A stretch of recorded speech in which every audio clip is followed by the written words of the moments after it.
I'm Bishop Jennifer Reddall of the Episcopal Diocese of Arizona, and let me begin by thanking and congratulating the Diocese of San Diego for hosting this year's Border Summit, the first ever virtual Border Summit. In 2020, in the Diocese of Arizona, we've been adapting our ministries to life during COVID-19. Our Cruzando Fronteras shelter, La Casa, in Nogales, Sonora, still holds families waiting for their credible fear interview, but there are few opportunities to visit face-to-face. So far, the shelter has had no positive COVID cases. We're keeping people safe. On this side of the border, some Episcopalians have participated in drive-by protests of ICE detention facilities and are concerned about the spread of COVID among those who are detained. Others are using this time to pray, learn, read, and prepare. And others are making plans to provide for the winter needs of our shelter residents at La Casa. We enter 2021 ready to respond to whatever next year brings us. We don't know if the U.S. election will bring about a change in policies or practices that affect our work with migrants. We don't know how long COVID will prevent our face-to-face ministry and relationship building across the border. We do know that our diocesan convention has ratified a companion diocese relationship with the Diocese of Western Mexico, and that we will be deepening our friendships across the border. We do know that we are expanding to look at the needs and opportunities at the Douglas Agua Prieta-Naco border, where we are renewing some old relationships. We also continue to learn more about how the U.S.-Mexico border affects our native communities, particularly the Tohono O'odham people. Over the course of the next few days of prayer, learning, storytelling, and heartfelt listening, I pray that we continue to uphold the work that all of us are doing along the U.S.-Mexico border in prayer. Que Dios bendiga nuestros respectivos esfuerzos de ser las manos y corazón de Cristo a nuestra familia inmigrante. Ama pues al forastero, porque forastero fuiste tú mismo en el país de Egipto. Cruzando Fronteras is an ecumenical group. I'm so happy to say there's 4 faith communities involved. It's the Episcopal Diocese of Arizona. It's the Evangelical Lutheran Church of America, the Grand Canyon Synod. It's the UCC Church of the Southwest Conference. And now with Western Mexico, it's the Anglican Episcopal Diocese of Western Mexico under Bishop Gomez. Things I thought were impossible are possible. The fact that there is no barriers for us in our relationships. Sure, we have a barrier of a wall, but in our relationships with our residents, with our families, especially with the children, there's no barrier. Affectionately, I'm called Don Royer. The greatest joy is entering the property and the children all wanting to hang out and play. So that's the spirit. It's the spirit they have, and it's the spirit I'm able to share with them. So it truly, truly is uplifting. My prayer life is so much stronger, especially when I get to pray with our families and our residents. Because I've been asked so many times, Don Royer, please pray for me. And my response is always, no, I'll pray with you.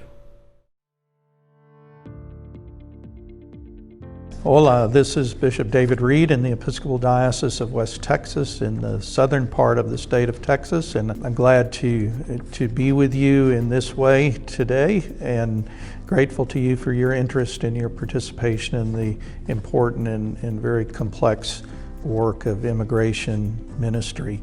The Diocese of West Texas shares more than 400 miles of border along the Rio Grande with Mexico, from the mouth of the river where it enters the Gulf of Mexico up past Lake Amistad, which is north of Del Rio. The land in some places is densely populated, in other places it's harsh and barren and with few people. So it's quite a varied setting in which we attempt to respond to the needs of immigrants and refugees on our border.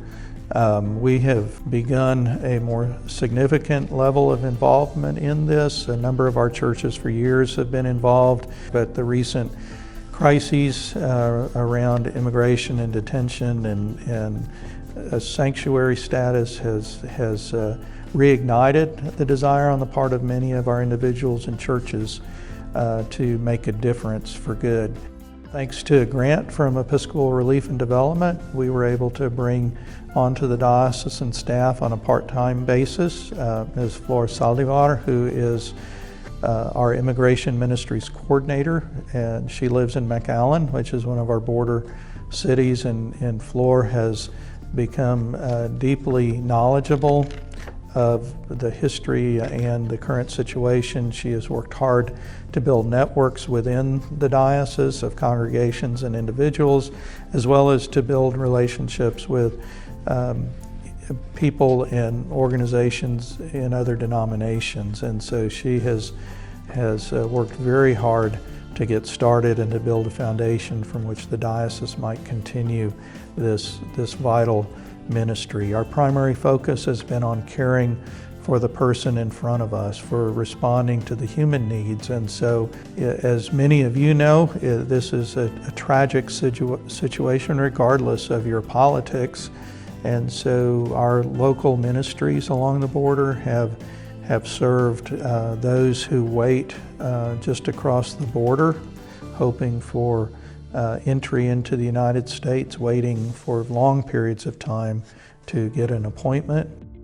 We're very grateful to ERD not only for the grant that allowed us to bring Flor on board, but also following Hurricane Hannah, which impacted the Rio Grande Valley at the southern part of our diocese. The ERD provided a grant of $20,000 to assist in pastoral needs, in human aid.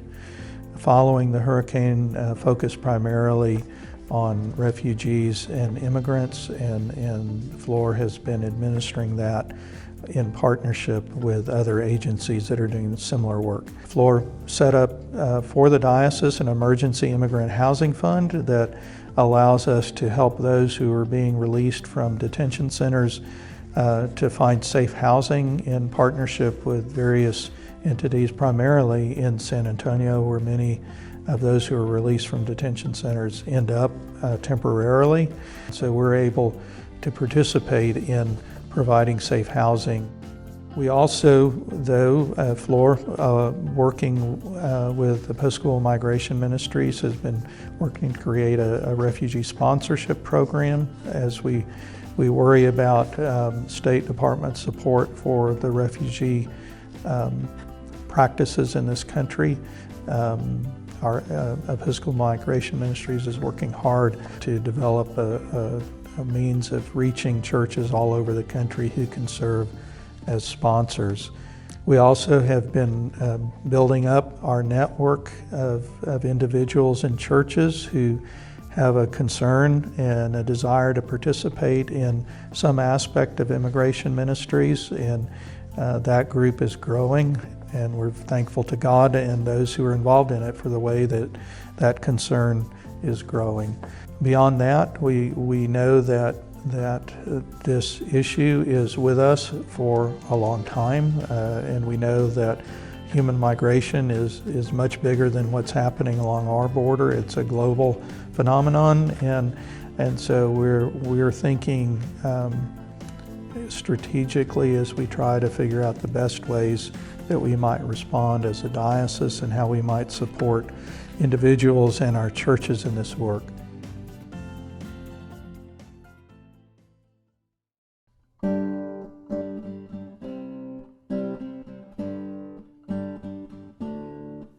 When U.S. immigration authorities implemented the Remain in Mexico policy just over a year ago, the scope of our work in El Paso and Juarez changed dramatically.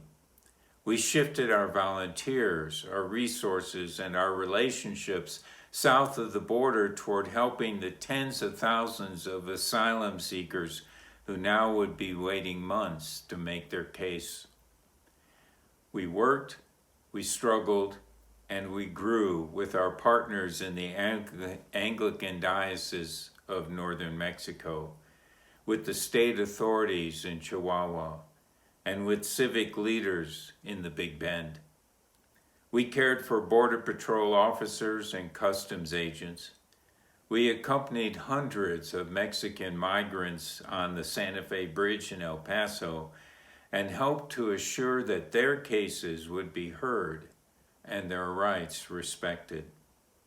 Our bridge chaplaincy began with the Reverend Christina Rathbone and is continued today by our current chaplain, Ana Reza. COVID-19 may have prevented us from crossing the border, but it has also strengthened our commitment to our partners who carry out this vital work. Through generous donations and grassroots support, we have sent over $50,000 to our Mexican partners since March of this year. And we continue our commitment to make sure that everyone in nuestra frontera is fed, sheltered, and loved. Without a doubt, the last year has presented multiple crises whose outcomes remain uncertain. However, one thing is certain. RGBM's transformative work, with its roots in the diocese dating back to the colonial rights movement, has always been shaped by crisis. And every time, through the support of the entire Episcopal Church and beyond, we have continued to walk together with our neighbors, listening to them, praying with them, and accompanying them on their way to their dreams of better lives. We've built closer ties with Episcopal migration ministries and other border dioceses to address and advocate for solutions to the dual crises of migrant detention and asylum policy. COVID has given us the chance to plan, to dream, and to think through what sustainable border ministry looks like. Our work on alleviating poverty in the borderland of New Mexico and far west Texas continues, with solar installations and support for entrepreneurial mujeres intent on building better lives and stronger communities. Whether we are serving asylum seekers or indigenous communities, our relationships are our strength, compassion is our calling, and flexibility and adaptability are built into the core of how we work. RGBM is excited for what the next year will bring. As we live into our diocesan priorities and continue to work with our partners for the sake of the gospel in the borderlands of New Mexico and far west Texas.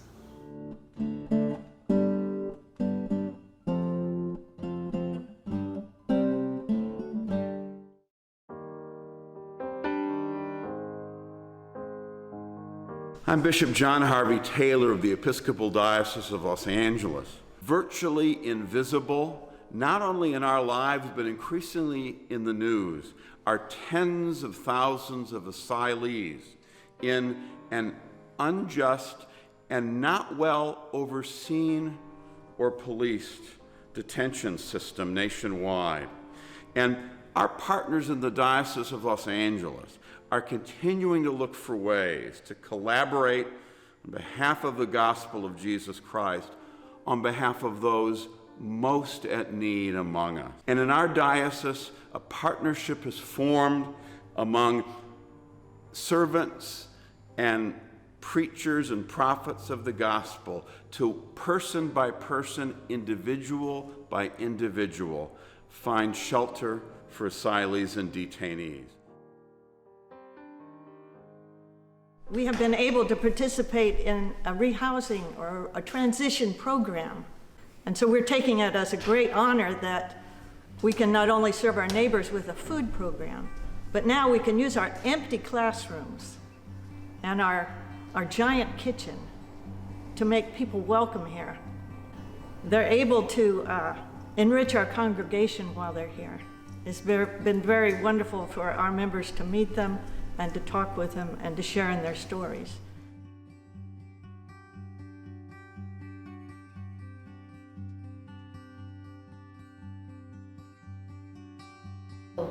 What she suffered before, be careful, she still suffers right now. She wants them to know that she came over here for help. We don't come over here to take nothing from nobody. We just wanna be better and come in here and work. She appreciates me, Linda. Que nos abrió las puertas para tener un hogar. They open the doors for us to be safe and have a place to stay. And we appreciate you very much. We do. Es lo que yo le pido mucho a Dios.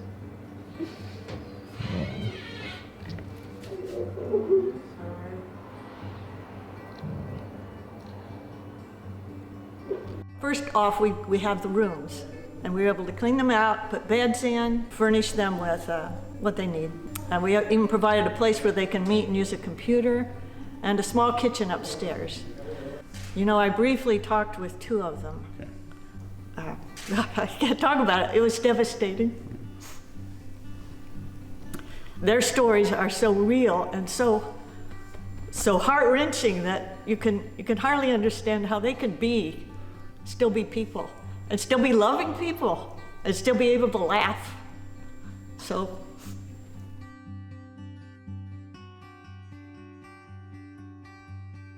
God has brought me here to Linda, to the Church of God, which are God's people, and I think this is the best family I belong. Currently, there are so many people in detention centers, probably by the thousands, but then you have the unaccompanied minors who up to recently were locked up not only in the cages and also horrific conditions, were placed in hotels without proper supervision and proper care. One of the ways that congregations could help is a project that we created that we call Shelter in Place Immigration Freedom Project. A lot of these immigrants in detention center, they could actually be released if they had a house, a place, a shelter where they could arrive to, somebody to provide an address for them. One of the factors that the judge or the immigration officer considers for the release is do they have an address, a home to. And when you're an asylum seeker or refugees, they don't have no families, they don't have no friends, right after they fled their countries, either because of violence, extreme poverty, or other issues. These congregations could possibly have a space in their building that they could open up that space to provide housing for someone to come and live in their congregation. So I'm really grateful to the LA Episcopal Diocese, to Iris. You guys have been compelled to walk in that space of suffering, to walk in that space of compassion, of connecting to those who many of these policies of this administration have become indifference to, that they're disconnected from the humanity of immigrants, from their suffering, and that these policies do have no sense of compassion and justice. Setting aside our fears and our divisions and our suspicions, and welcoming our neighbor as we would a member of our own family. Thank you for bringing these four to be in our family. In Jesus' name. Amen. Amen.